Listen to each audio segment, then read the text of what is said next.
Hello friends, જો મેં વળ્યા છે ભાનું. દેખો, અમે સક્કરિયા ઉપરથી ટેરેસ પરથી નીચે લઈ આવ્યા ને જોઈ કાઢ્યા એને. કેટલા મોટા સક્કરિયા થયા છે જો. આ ગયા વર્ષે અમે નહોતું કાઢ્યા ને એ કોથળાના સક્કરિયા આટલા મોટા મોટા થયા.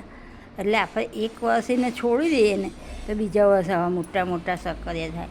અને આ મેં ગયા વર્ષે એક કોથળાના કાઢ્યા તો આટલા તે વર્ષે નીકળેલા અને આ વર્ષે આટલા નીકળ્યા. એટલે આપણે એક વર્ષ આપણે પછી કાઢીએ ને તો આટલા મોટા નીકળે. જો કેટલું મોટું સક્કરિયા છે.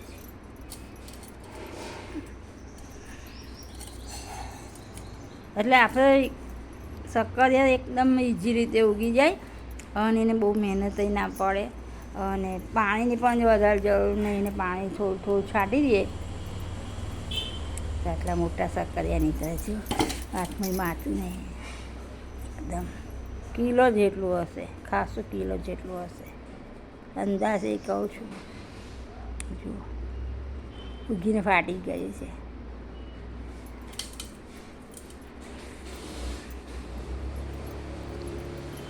કેટલું મોટું સક્કરિયું છે.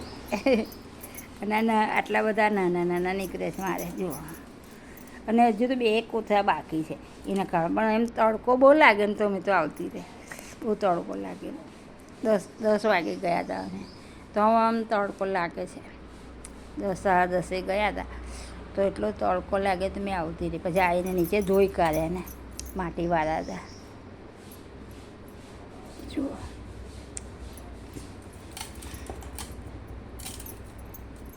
આ સૌથી મોટું છે.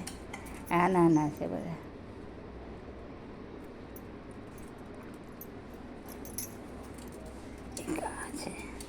એક આ મોટું છે. વાકું ચીકું સાપ જેવું થયું છે. જગ્યા ના મળે ને એટલે આવું થઈ ગયું છે. કોથળામાં તો આપણે ટેરેસ પર તો મોટી જગ્યા હોય ને એટલે ટેરેસ પર કોથળામાં બેગમાં વાયા હોય એટલે એની જગ્યા ના મળે એટલે આવા વાવા ઉગે.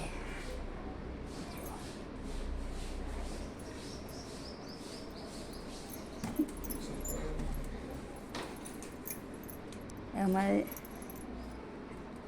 વિડીયો ગમે તો લાઈક કરજો ને અમારી ચેનલને લાઈક કરજો. જય માતાજી.